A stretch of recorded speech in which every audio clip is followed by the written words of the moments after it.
wararkii ugu dambeeyay daawashada qiimaha badan iyo dagaalada aadka u baahan weli sii socda ayaa muujinaya in madaxweynaha dalka Mareykanka Donald Trump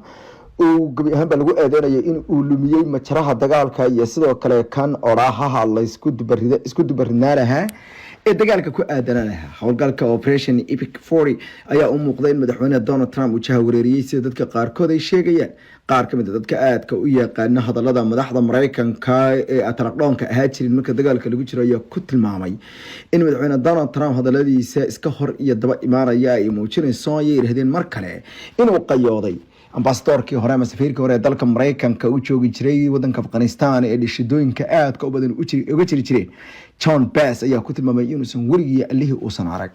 madaxweynaha dalka Mareykanka oo sidan isugu dhaxdaata marka ay timaado arrimaha dagaalka iyo waliba jihaynta mabaadi'da dagaal ee dalka Mareykanka iyo dadkiisa ay heed in laga iibiyo taasoo ay muujinayso ay yiraahdeen sida talaqoon kale ee la yaab kale waxay u muuqdaan in gabi ahaanba ay si weyn u madaxweynaha dalka Mareykanka iyo tiimkiisa ama kooxdiisu ay khalad uga sameeyeen qaabka ay dagaalka markii horeysay isugu dardareen isla markaana xaaladdu ay sii adkaanayso dhanka kalena iyadoo tan imaanaysa ayaa weli Israa'iil waxay u muuqatay in iyadu jaan goorayso dagaalka soo noqon doono wasiirka gaashaandhigga nidaamka Israa'iil Katz ayaa waxa uu sheegay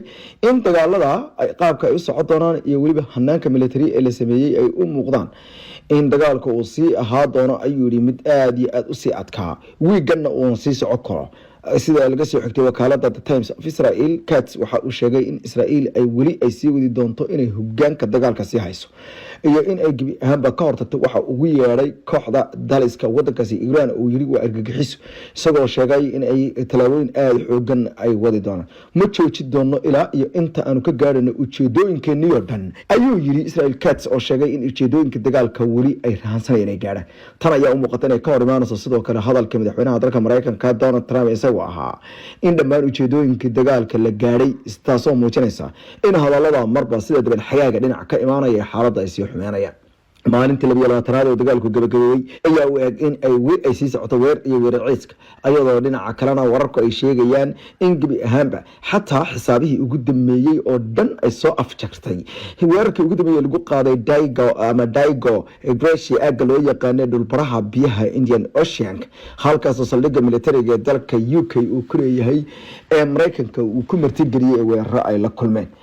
macadka daraasaadka cilmi baarista ee Doha Institute for Graduate Studies ayaa waxa uu sheegay inay tani muujinayso arrin aad u xooggan gantaalaha loo diray Daigo Gracia macnaheedu waxa weeye in 4,000 oo kiiloomitir ay gantaalahaasi gaareen taasoo macnaheedu ay tahay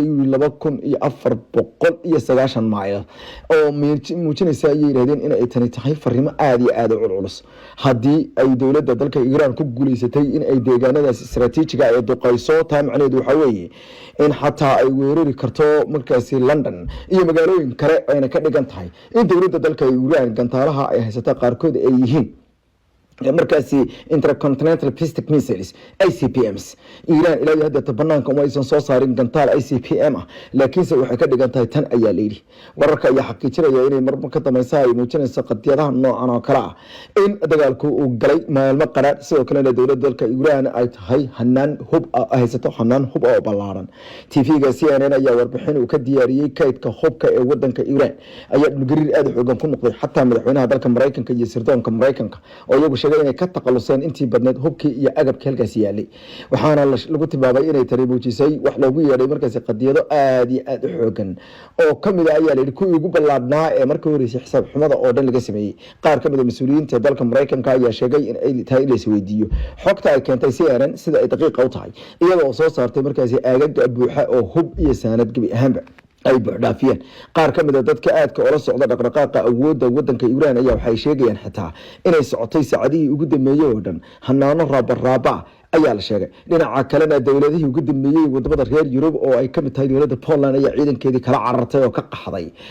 dalka markaasi Iraq dawladda Poland ayaa dhammaan ciidamadeedii kala cararay halkaasi kadib markii ay soo bateen weeraradan kala joogsiga lahayn kuwaas oo u muuqday kuwo marmar ka dameysa xaaladda uga sii xumeynaya ama ka sii daraya tii ay sii dheertay ayaa leeyahay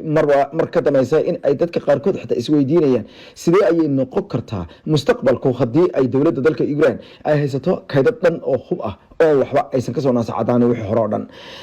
caruur yaryar ayaa kamid ah dadkii ugu dambeeyay iyaguna ku dhinta magaalada ku taala badda Caspian-ka ee loo yaqaano Ramsar ee gobolka la yiraahdo markaasi Mazandaran sida ay laga soo tabiyay gudoomiyaha gobolkaasi Mazandaran Mahdi Yunisi Rostami wuxuuna sheegay in weerar Israa'iil iyo Mareykanku iska kaashadeen oo cilmo yaryar ay kamid ahaayeen dadkii ku dhintay ugu dambeeyay dhinaca kalena dawladda dalka Iran ayaa sheegtay in ay tahay khalad iyo dambi aad xoogan in la weeraray xarunta Natanz ee nukliyeerka dawladda Iran ayaa sheegtay in xarunta dhinaca kabcinta hubka nukliyeerka hadii la soo weeraro ay dhici doonto khaladaad aad iyo aad xoogan hadii la isku dayo howlgal dhinaca dhulka ay qabqabasho meesha ka dhici doonto hay'adda The Atomic Energy Organization of Iran madaxeeda guud ee Shahiid Ahmadi Roshan ayaa sheegay in xarunta Natanz haba weeraro qayb kamid ah lagu qaaday oo ay dawladda Mareykanka iyo Israa'iil iska inay mar kale muujinayso dambiyada dagaal ee halkaas laga geliyo iyo sidoo kale xadgudubka loo geysanayo barnaamijka loo yaqaano NTP the non proliferation of nuclear weapons ee loo soo gabiyo NPT taasoo ahaa qorshe ay Iran qayb ka ahayd oo ahaa in ay xaq u leedahay inay hesho nukliyeerka aan hubka nukliyeerka wadan Moscow ayaa dhinaca kale waxa ay la sheegay in ay wali sii wado hanaan lagu tilmaamay inay saaxiib dhaba oo is tahay Iran madaxweynaha dalka Russia Vladimir Putin ayaa muuqaal oo soo hambaliyay ciidul fitriga iyo ciidan Nayruuska labadaba wuxuu soo gaarsiiyay shacabka iyo madaxda wadanka Iran madaxweynaha dalka Russia Vladimir Putin ayaa markii horeysay hogaamiyaasha oo dhan waxa uu ku tilmaamay in wali uu u yahay saaxiib daacad waxaan wali aanu nahay saaxiib daacad Vladimir Putin ayaa sidoo kale dadka reer Iran waxa uu ugu markaasi ku tirtirsiyay in ay si aad xoogan uga hor yimaadaan xaaladan aadka u adag isagoo sheegay in ay dawladda dalkiisa ay la garab taagan tahay ayuu yiri markaasi waxa la wixii hiilay ay lahaayeen Ruushka ayaa ku tilmaamay in weerarada Mareykanka iyo Israa'iil iska kaashadeen gobolka bariga dhexe dal qabadsiiyay sidoo kale waxay ku tilmaameen in dambi weyn ay ahayd dilkii loo geystay ayatollah wadanka Iran ayatollah Ali Khamenei kaasoo ay sheegeen in uu ahaa dambi aan ama kasoo kabashadiisa ay adkaa doonto saraakiil kamid ah saraakiisha ciidamada warwareynta ee wadanka Ciraaq ayaa la sheegay isagana lagu dilay xaruntiisii dhexe madaxii sirdoonka mid kamid ah madaxdii sarsare ee sirdoonka wadankaasi ayaa la sheegay inuu ku dhintay weerar diyaarad drone ah loo adeegsaday xilli ay kooxaha markaasi sida aad u xoogan ay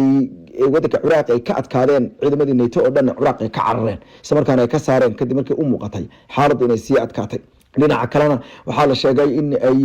weerarada dhinaca internetka ay sii bateen mid kamid ah saraakiisha ciidamada qalabka sida ee nidaamka Israa'iil ayaa la sheegay in dhammaan la wareegay xogtiisa khaaska ahayd sidoo kalena khalkhal aad xoogan la galiyay ayaa leeyahay habsami u socodka waaxda dhinaca dagaalka ee Israa'iil sida wararku ay sheegayaan Israa'iil Brigadier General Eran Ortal ayaa waxa la sheegay inuu kamid ahaa dadka xogtiisa loo dhacay gaar ahaan emailkiisa khaaska la qaatay ciidamada markaasi isugu yeeray kooxda loo yaqaan Handalla oo ayagu ah kuwa qaada talaabooyin ayaa sheegay in ay 100,000 oo dukumeenti oo muhiim ah gacanta kaga dhigeen Israa'iil taasoo la sheegay inay ku jiraan qorshayaal ay Israa'iil u diyaarsay wadamada Carabta inay ku weerarto tabeelka wararka caalamka Cabdirasad wargelin muhiim ah ma doonaysaa waalidkaaga oo dhintay ama sariiryaal oo xanuunsan in lagaga soo cumreeyo bisha barakaysan ee Ramadaan cumrada bisha barakaysan ee Ramadaan waxay u dhigantaa xaj lala xajiyay nabiyullaahi Muhammad nabadgeliye naxariisi korkiisa ahaatee waxaana fursadan kaaga faa'iideynaya shirkadda At-Taqwa oo ku sameysay qiimo dhimis ballaaran inta lagu guda jiro acmaasha cumrada waxaa lagu soo duubayaa muuqaallo ku saabsan qaabka ay cumradu u dhacday haddaba wixii faahfaahin intaa dheer nagala soo xiriir cinwaanada iyo taleefanada shaashada kaaga muuqda warar falanqayn xogaha ugu dambeeya xaqiiqooyinka fahamka heerka sare ee wararka diblomaasiyadda caalamka iyo waliba dhacdooyinka ugu dambeeyay dunida dalalkaas si kala fogaanaya iyo kuwa isku soo dhawaanaya hoygan ugu ballaaran ee warbaahinta Soomaaliyeed ee afkeena hooyo fadlan nagu soo fiir isla markaana nala daadihi adiguna gaarsii asxaabteena si ay iyaguna uga faa'iideystaan barnaamijyada iyo wararka tabinta heerka sare ee halkan aad kula wadaagno waa mahadsantihiin